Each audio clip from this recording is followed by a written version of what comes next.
Welcome to Financial Clarity, the podcast dedicated to helping service-based small business owners achieve financial success. Join us as we demystify financial concepts, get practical tips from seasoned entrepreneurs, and discover strategies to increase profit and value. Hannah Smolinski here. I'm the host of the Financial Clarity podcast, where I connect successful entrepreneurs, financial experts, and leaders in the small business community. Past guests include Jason Swank, an agency growth expert and the host of the Smart Agency Masterclass podcast, and Nikki Rausch, the founder of Sales Maven, who teaches entrepreneurs how to reach their sales goals without selling their souls in the process. So if either of those sound interesting, make sure to check out those episodes. Today's episode is brought to you by my company, Clara CFO Group. Clara CFO is dedicated to providing financial clarity and profit maximizing solutions to small businesses. The team at Clara CFO are seasoned accounting professionals with a heart for small business. We help growth-minded entrepreneurs thrive through fractional CFO services and financial education. To learn more about Clara CFO Group and how we can help your business, visit claracfo.com. So I met today's guest through the EO Accelerator Group. I've been mentioning EO a lot on the podcast. So if anybody doesn't know what that is by now, it's Entrepreneur Organization. And they have an accelerator program. And I actually was the membership chair of that group for a couple years ago. And I got to meet Lizzie at that point in time. So hi, Lizzie. How are you? Good. Thanks for having me. Yeah, excited for today. The EOA group is an accelerator program that helps entrepreneurs as they are growing their businesses and basically helping them understand some of the basics and the foundations that we need to know as we grow and scale our businesses to $1 million and beyond. So if anybody's interested about that, you can go and check out the EO Accelerator Group. So Lizzie Mintus is the founder and CEO of Here's Waldo Recruiting, a boutique recruiting firm renowned for its niche focus in the video game industry. Her firm is committed to quality over quantity and values transparency, communication, and diversity. Lizzie is also an ambassador for Women in Games, an organization aimed at empowering and elevating girls and women in the global gaming arena. Lizzie, thank you so much for being here. Thanks for inviting me. I'm excited to chat with you because I know a little bit about your business, which has been kind of a whirlwind. I would love for you to tell us a little bit about how you started owning your own recruiting firm. I worked for a recruiting company for 4 years, and it was a technical recruiting firm. And I worked my way up. I was the very entry-level position. When I started, I was just finding candidates and scheduling them with somebody more experienced who could talk about the roles. It's called a talent qualification specialist, kind of like a sourcer. And I eventually was promoted to recruiter, and I did well. I became the top recruiter, and then they promoted me to senior and then principal. And then I was director of strategic accounts when I left. So it was a small company, maybe it really fluctuated. It was a very interesting place, but I think there were 7 to 15 people, but we worked on some Fortune 50 accounts, and I was there, I was doing well, but I always wanted to start my own business. That was always a dream of mine. And the pandemic hit, and I was pregnant, and nobody knew because it was work from home, which was amazing. I had chatted in the past with a business lawyer just about what it would look like to start my own firm. And some situations where I was really prompted me to want to leave. And I was also pregnant, and I really didn't think that the company I was working for was going to be able to give me just the flexibility that I needed and the understanding that I needed to have a kid. They were really strict about, like, what time did you log on in the morning? Let me check your records. Why did you log on at 8:03? That kind of thing, which just doesn't work for me in general and really doesn't work when I have a kid. So I worked on creating a business plan, which wasn't really a great business plan. I found it the other day. It made me laugh. It's exactly what I'm doing today. And then I just started. I mean, I went through all of the logistics of opening an LLC. I had a friend create my website on Squarespace, which I recently just got rid of, and I have a new, more proper one now. And I updated my LinkedIn, and I went for it. And there you go. So were you able to start working right away and get placements, or did it take a while to get started and try to find your first clients? Well, I had a questionable non-solicit, but I wasn't going to poke the bear. So I didn't want to do anything or talk to anybody from my old company. Like I erased my laptop. I was really honest and, intentional about that. I didn't want to cross any lines. And so I had to find new business all on my own. So at first I just started to reach out to different people that I knew, but thankfully I'd hired so many people over those 4 years and I had so many connections. So I first had clients and I knew I wasn't going to make money for a while. But then I remember I signed my first client, and then I had a really big client reach out to me and they wanted to do business with me. So I thought that I should hire somebody else. So I hired the lady Parvati, my first employee. She worked for me in the past, but it was the pandemic and she had 2 kids. And I really wanted to build a well, at first, I just wanted to hire myself and not work for the company I was working for. But then I also really wanted to empower other people to have a flexible schedule and to be able to take care of their life and their kids. So her son was doing homeschool because it was 2020 and Right. 5. She's like, I probably can work part time, but we just met once a week and she worked odd hours. But I didn't care because she has to take care of her kids and she has so much other stuff going on. And then it really became big and I had just crazy demand. So I hired one more person right before I had my kid, Mm. maybe 4 months after I started. Wow. And how recruiting works is you hire somebody, but then that person has to give their notice at the company that they're working at. Maybe they want to take a break in between jobs, then they start, then you invoice, then you get paid probably 30 days later. Mm. So I was definitely in the red for a while. Yeah.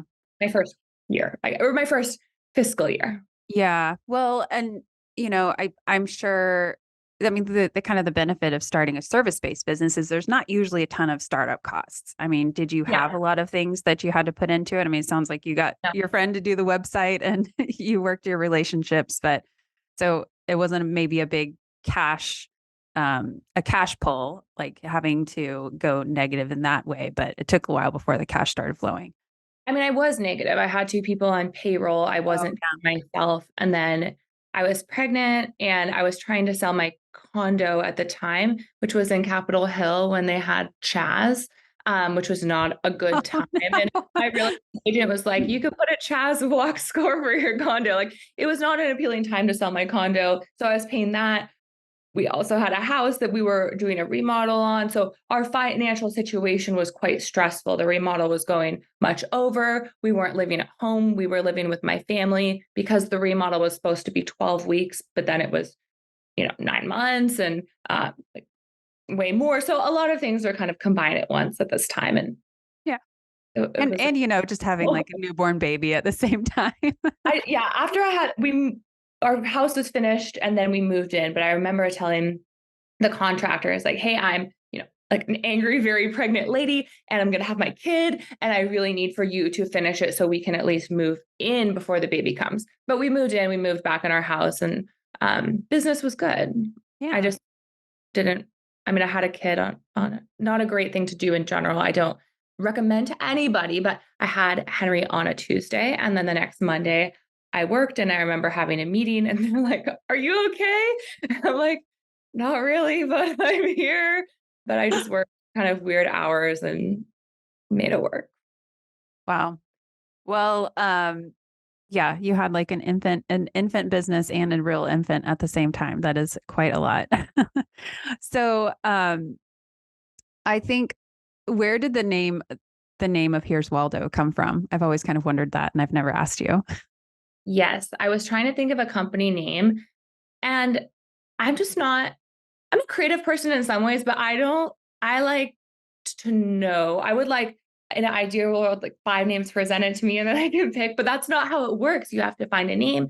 You have to figure out trademarkability, which I didn't even think about. And you have to get a domain name, which is so, so challenging. Yeah. So I was trying to think of the concept of looking for that thing that searching for something that you really want and being able to find it. So I was looking at like a needle in a haystack kind of concept and trying to think of all these names that related to that. And my friend who did my website, who's wonderful, she's a photographer. She's so talented and she's so creative. Asked me, why don't you think about where's Waldo? It's like, no, that's obviously trademarked, but you go to here's Waldo. Like, the concept is that we're finding you that person that you can't find, that you're looking for. And then I tried to buy the domain, but the domain was taken. And so I figured out who it was online. And my job starting recruiting was cold calling, which I don't love. I don't do at my firm, but I have a lot of experience doing that. So I thought I just cold called the guy. He was a lawyer or maybe a real estate agent, a New Yorker, like an Orthodox Jewish New Yorker, who was in sales, which is kind of the nightmare person to try and, sell to or buy something from. So I called him, and at first he was nice and he took my call, and his last name is Waldron. And so he just had it for fun. And I was like, I'm pregnant. I, don't have whatever tons of money to buy a domain, but I would be interested in buying this domain from you. He's like, yeah, I could tell he bought it for nothing. And he kind of kicked around with me. And then he said he wanted to talk to his advisor. And then he came back and he's like, I would not consider anything under like $100,000 or something. So my I just gosh. laughed and I was like, okay, if you ever want to make, $1,000, call me and I'll buy it. And then I just bought the domain Here's Waldo Recruiting. And Charles, if you're listening to this, I don't regret it. Like, I don't need the domain. Domains don't really matter that much. So they don't. And it probably will never be, he will never get his $100,000 for that. I understand what he was thinking there. I mean, maybe he just likes it and he was trolling, and who knows who his advisor was, but I hope he's enjoying his email alias somewhere. Yeah, I've heard that. And I mean, we went through a rebranding with this business. And yeah, it was such a challenge to find that trifecta of like nobody else is using it in trade. What has meaning to your business. And then also like what domain names actually make sense. So not surprised with that. But thank you for telling us the story. So I think we should talk a little bit just about recruiting in general, because we work with a lot of people who are listening to this podcast are going to be B2B service providers, where a lot of times they're looking for talent and they don't know, where to go. And I know that you're specifically in the gaming niche, but I think recruiting in general, why do people end up hiring recruiting firms rather than just going and trying to post jobs online and do it themselves? I think you have to think that your time is worth X amount of dollars per hour. I think this concept for everything. Like if you make over the threshold of somebody that's going to clean your house, you should have a house cleaner. If taking the 520 toll bridge will save you time, you should drive over it, even though the cost is worth it, right? Based on your time. So recruiting takes time and resources. First of all, you can have applicants. Applicants are people that probably don't have a job. I mean, they might have a job, but you're getting a different pool of applicants. So you can do that. Right now, there's so many layoffs. So the problem is that you have so many applicants. You might have 500 applicants in 2 days. Who's going through that? Are you the CEO going through that? Is that a good use of your time? Like, no, for so many reasons, right? So you want somebody to go through the applicants, and then you have to chat with the applicants. And let's say you need your job to be on site in Wisconsin. You're going to get so many people that apply and look good, and they've read that it's a remote job, and then you talk to them and then they want you to make an exception. And so you just waste so much time chasing people that the money doesn't work, the visa doesn't work, they don't really want it. So you really need somebody to cut through that noise. Sometimes you have a recruiter internally that is trained and can do that, and that's wonderful. Sometimes you don't. And then sometimes companies want to scale. Like, let's say you have a new office and you're a venture backed firm, or you have this runaway game product, you're doing really well. For whatever reason, you have so much demand, you can't keep up. Then it makes sense to hire a recruiter, even though they're going to charge you whatever, a large amount of money. It's going to save you time, and you're going to find people that you can't before, or you couldn't really find on your own, like people that you don't have access to that aren't in your network. In games, it's a very tight-knit industry. Everybody knows each other. I was talking about, I have a podcast too. I interviewed a guest yesterday who's a woman, who's a CEO. And we were joking that everybody says, I know a guy, but they just know a guy because it's always a guy. It's always a white guy. And then you hire the people that you know who know other people. And pretty soon you just have this completely homogenous group. In the case of games, it's probably all white guys. And then you get to this point where you're 25 white guys and you say, 50% of our users are women. We're obviously not going to be able to make a product for them because nobody on our team looks like our target audience. And by the time you get so deep in, it's too late. Nobody, no woman, no person of color wants to work at your company because nobody is there that looks like them. So that's a really big reason. Just get someone outside of your wheelhouse that can bring a new perspective. Yeah, that's really good. And I think the time piece, like thinking about the financial cost of your time to be Yeah. also doing something that like maybe internally you don't actually have the skill set to do and you're trying to go and find somebody who's really great. What is the cost of maybe a bad hire? I mean, how many of us have gone through that where maybe you hire somebody and you're trying to make it work for 3 to 4 months, 6 months, maybe even a year. And then you realize, wow, that was just like a huge waste of money and time and also like disrupting the team and everything. So Yeah. And people are sometimes offended by the cost of it, but it is a cost to pay somebody to do the search for you and have the software tools to do the search. So, I mean, while it might be a large dollar amount, that just is what it is. But we both know how much money a good employee can make you. And that's yes, important to remember. You just have to find the good one, yes, absolutely. And a lot of recruiting firms are contingent, right? Like if they don't find you somebody, they don't get paid. Is which that, is crazy. Yeah. And what other businesses operate like this? Real estate. I guess a real estate agent could waste a lot of time. yeah. It's hard. Yeah, I mean, like in tax, sometimes they have like something called contingent fees where you don't. I mean, this is happening a lot with the employee retention tax credit right now. They don't get Oh, paid unless you get the credit.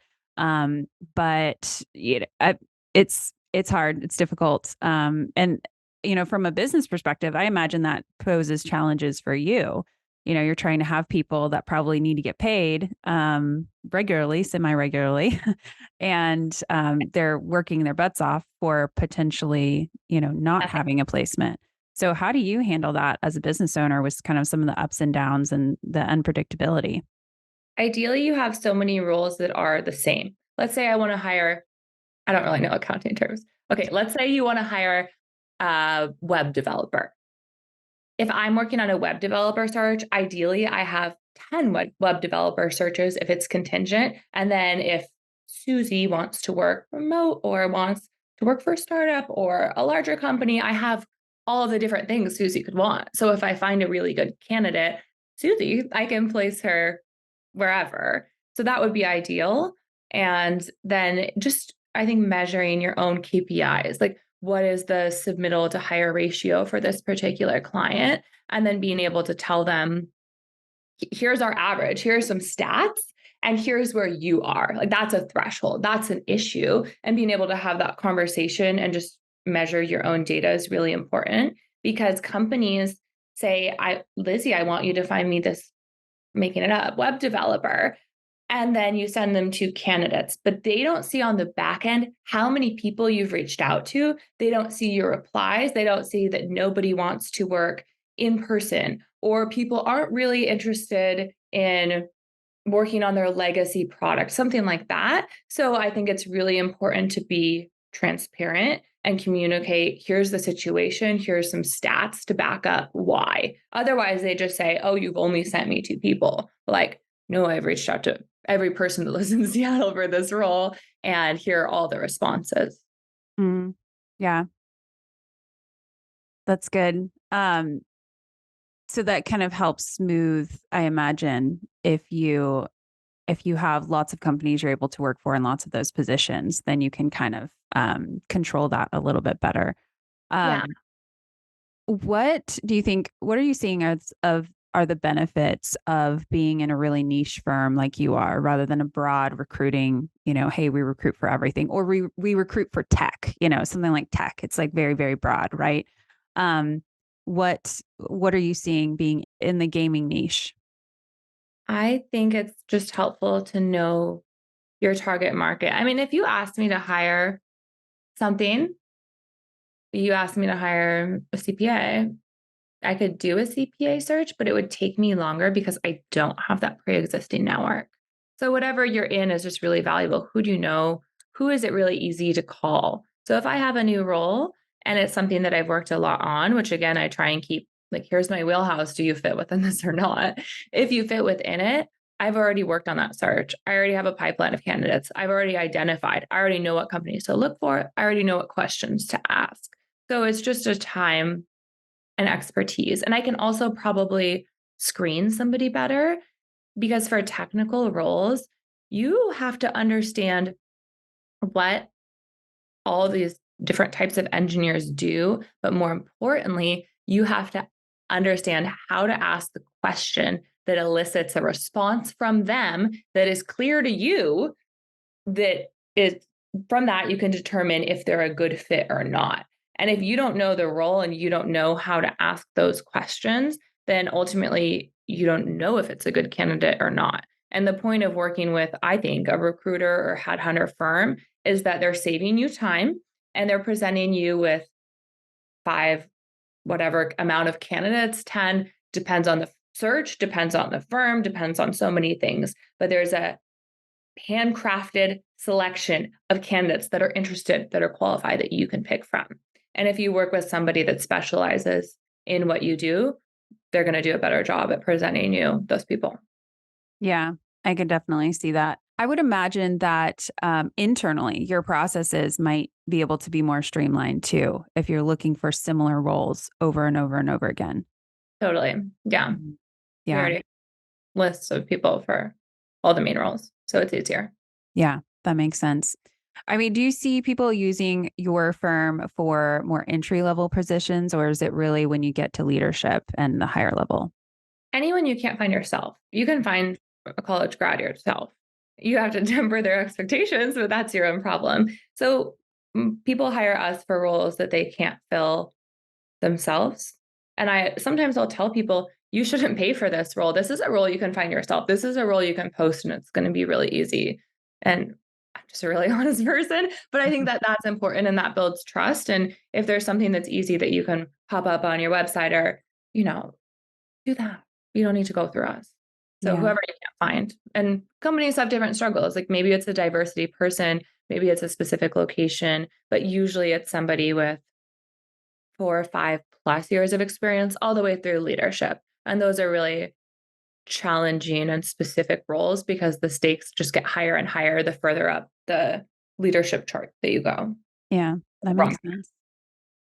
Definitely makes sense. Um, well, I was wondering if we could ask a few questions just about your own company and how you've been able to grow it. I know, like, how many team members do you have now? 14. Wow. So you started in the pandemic in 2020 and you was just you and you grew your team to about 14 now. I know that that can fluctuate up and down as you continue to grow. But what have been some of the biggest financial challenges as you've been growing the company to where it is?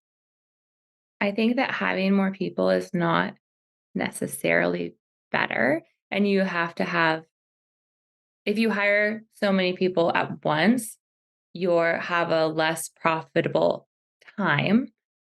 We're always profitable, but it does take some because you have so much time that you have to onboard them and train them. And if they don't have so much experience, there is a real cost there.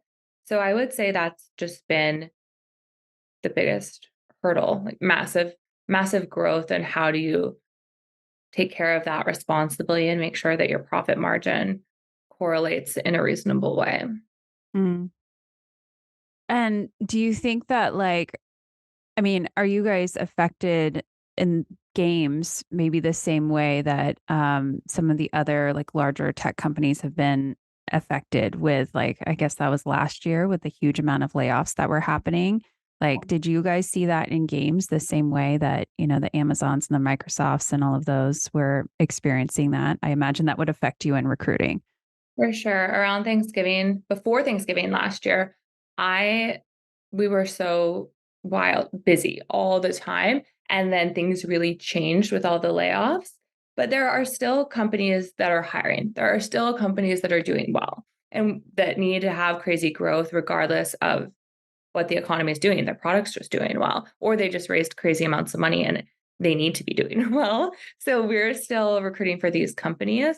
It's not at the same level by any means it was. Games was really favorable to the pandemic. I mean, what are you doing? You're staying home playing games. The growth was huge. Mm-hmm. So there is a cut lately. There have been a lot of layoffs.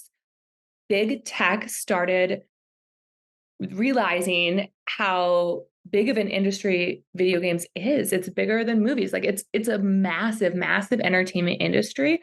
I wish I had the numbers for you right now. Billions. I feel like it's like $30 billion the industry will be worth in 5 years. Like it's maybe more. It's wild. So there's so much growth. And I think that, yes, there is a downturn right now in tech. There are layoffs, right? There's fear, but there's also a lot of opportunities, possibility, people that have been laid off at these big companies who've made all this money for such a long time, who are going to go on to start their own thing. So there's a downturn for sure. But I wouldn't say that in a way that I welcome it. Like I gave someone $1 million sign-on bonus before. Like that's crazy. People told me they wouldn't interview with me. They just, for my own company, they just wanted me to send them an offer. That's crazy. Recruiters had offers being sent to them without interviewing at all. Like all of those things should indicate to you that you're in an unsustainable place. And so things really needed to swing back in the other direction and give people perspective into being more grateful for their job, just shifting, I think, overall perspective. And yeah, I'm grateful that all of the big tech has slowed down a bit because things were just really unreasonable. And there's always ups and downs. Like there's people will cut too much, and then there will be this crazy hiring spurt again, and there will be layoffs. So you just have to know that the cycle is coming and figure out how you can weather it. Yeah, just part of the nature of the business. I think Yeah. I saw one of your LinkedIn posts recently that said something about like crazy high salaries is actually potentially a red flag. So could you explain a little bit about what you meant by that? Yeah, that's not sustainable when you don't have a product that's making a lot of money. Or there are other big companies that paid your 100% of your salary as a bonus or 200% every year. That's wild. Yeah, they're having a good period, but then they do layoffs because when you have that high of a burn rate, if things go south, you can't keep everybody on. And so I think I have seen so many times, people start making double what they were making or more, and then they adjust their life to this new and inflated compensation, which they're making. And that becomes their expectation. But that was always an unreasonable thing. And that was always like, you're fortunate. You worked at Meta. You have 5 years of experience. You make $500,000. I hope you're saving it. I hope you're being responsible. You're in this magical bubble of making all this money. But when you leave that bubble, you get laid off, the bubble bursts, you're going to go back to making whatever you were making before. So we have a lot of these educational conversations with candidates. They're like, oh, my base salary was 250 and I was laid off, but I think I need a 10% increase. So I'm looking for 275. And you're like, no, you don't want to say overpaid, but you were paid much more than normal at this company. And these big companies aren't hiring. So your options are to go to a startup or mid-sized companies. Here are the compensation ranges within those companies. And then sometimes they get it right away. Sometimes they don't, I just present them with some information and they can discover it via me. And if they don't believe me, they can discover it themselves. And the other thing too, I remember I visited this company in San Francisco. They had, I think, a Michelin chef on site, a bus to take you to work. The campus was like Disneyland. They had a spa on the campus and you had a massage given to you every 2 weeks. Why do you think that is? Because you live there, because you work 80 hours a week. So also ask, like, well, why? Just ask why. Why am I being paid so much money? Is the company fiscally irresponsible? Maybe they do have a runaway hit. Like there's a company called Valve in Seattle and they create Steam. And anytime a video game is sold on Steam, they get some cut, like 20, 30%, I don't know. but they're basically printing money. So if you work at Valve and you get a crazy offer, they're printing money and that's why. And that's fine. Like they will continue probably to print money until they won't. But I think you just always need to get curious, and people have egos and they're like, oh yes, I'm worth this amount of money, but don't be egotistical and just be curious. That's good. And also, I think, are you getting paid twice the amount because you're expected to work twice as much? That's Yeah. also a very realistic thing. Yeah. And that, I think there's something to be said too from the financial side of like, are you building the business to be financially sustainable for years and years and years, or are you just burning through the cash that you have as quickly as possible, hoping you're going to get the top talent and you're going to create some amazing, you're basically betting on some sort of amazing product that's going to hopefully pay the bills in the future. Yeah. Which is kind of what it's sounding like some of those companies that get this, outsource funding and they think, hey, let's just, burn it until we can make it. Yeah, it's almost like fairy money, like or fairy tale money. It's just like it's not really theirs. And so sometimes they can be a little bit more free with it, maybe than if it had been hard earned in some Yeah, ways.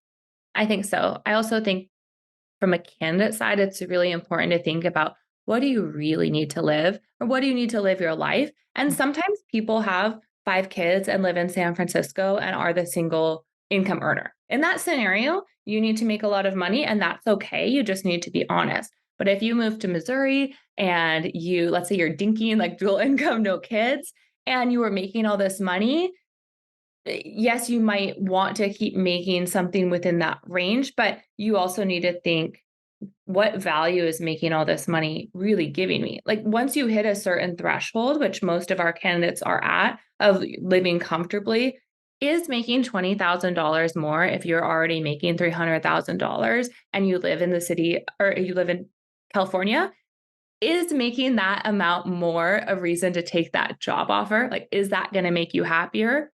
No. I mean, I think no, probably. Yeah. There's a certain level of happiness that money gives you, and depending on your needs, that's at a different level. But after you make so much, like I always say, who cares? So then I say, okay, I'm just a jaded recruiter. But really, I think that's an important evaluation that people Yeah. don't consider. They're just like, more is more, but it's not.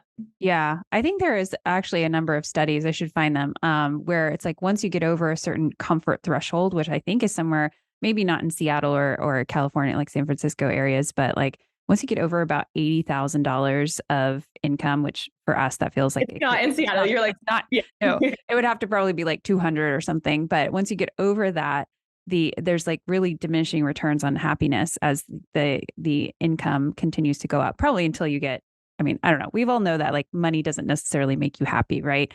But there, once you get to that comfort level, pushing for an extra 15, 20, 50,000 even may not necessarily be it. If it's also, if you're balancing losing some kind of flexibility and freedom in life, I would probably choose the freedom and flexibility, which is why I'm a business owner Boy, I and mean, not an employee. yeah, personal joy and meaning is important too. Like, are you doing your life's purpose, your life's work? Are you engaged with your job? Because if you're not and you're making a lot, you're going to be miserable. Yeah, absolutely. Because money can't fix that problem for sure. Can you tell us, like, in the recruiting, you kind of mentioned a KPI earlier. Are there any other KPIs that you really track and measure in your business that are really important to you? I think how many people you have to source to get an interview, how many interviews you have to do to get a submittal, and then how many submittals the client needs to interview to make a hire. But I like KPIs and I like figuring out how you can run your business on numbers. But there's numbers and then there's also, situational factors. But those would be the main ones that I would look at. It's all really just an equation. And then you personally, as an employee, you can figure out, for me, here's my ratio for the kind of roles that I work on. I need to have this many interviews, which means I need to have this many submittals. And then I need to reach out to this many people, or I need to figure out how to reach out smarter or in a more effective way so I can do less work to get the same amount, or I can do more work and produce more. Yeah. Math equation. Do you keep track of those KPIs on any kind of system, or is it? Yeah, our database keeps track of them, and people can keep track of their own. When I was a recruiter, I always had my stats because Yes. you have a goal and you just reverse engineer it. Yeah, I love that because I mean, it seems like it's a very like people oriented business, but at the same time, it's like there's always like the numbers that drive the success of the business. And so Yeah, figuring out what those are, and you're basically like, well, the more placements we get, the more revenue comes in. And yeah, how do you break that down into like really manageable numbers for people so they know what they need to do every day? Um, for that's sure. great. So if you, I don't think I've asked anybody this question before, but I always think it's kind of interesting to think about. If I were to give you $50,000 and you had to spend it in the next 30 days in your business, not just for fun, what would you spend it on to move the business forward? I I would pay the best coach. I think. Coach? I think a coach. Interesting. Okay. Why a coach? We went to the same conference and we listened to this guy who owns all of the Verizon stores. And his coach was there. And his coach was brilliant. And they had worked together to really scale his business. And I think the best thing you can do as a business owner is learn from people who are smarter than you and have a lot more experience than you. And a great way to do that would be with a coach, which is not cheap. But again, it's just spending money to make money. And I'm happy to spend money in the right places that I know will have a lasting impact for me and my business. And I always want to figure out how I can be a better business owner, be a better leader, run a business where my employees are happy, our clients are happy. And overarchingly, that's just figuring out better ways to run your business from someone that knows more than I do. Yeah, that's good. Yeah, I think that always having, I mean, there's always going to be people who have been there before. So finding those people who have and the people who have worked through the problems and can give you the leg up so you don't have to toil for years. Again, it's kind of that investment of what's your time worth and can you, potentially accelerate it much faster by getting outside help. I love that. What is the best piece of financial advice you've ever gotten? Sounds like you're giving great financial advice to these candidates that are coming through. I like that. Listen, yeah, the best piece of personally or for my business, I Business, think personal, for either. my business, personally, I again, I do things that are in my area of expertise, and managing my own finances is not. I could learn it and I could spend a lot of time studying the stock market and all of these things, but I don't want to. So I outsource that. So I think outsource everything that you can that's not your genius zone. Maybe from a business side, I think projections are really important. I run a service business and there's ups and downs, but there's also a lot of trends in those ups and downs. So really understanding your seasonality and being able to have a projection is huge, and being able to say, if I do this, if I hire 5 people at this salary, how is that going to impact my business? And really being able to map that out and understand it is huge. Otherwise, you're just guessing and out of control. So do Mhm. projections. Yes, agreed. CFO approved for sure.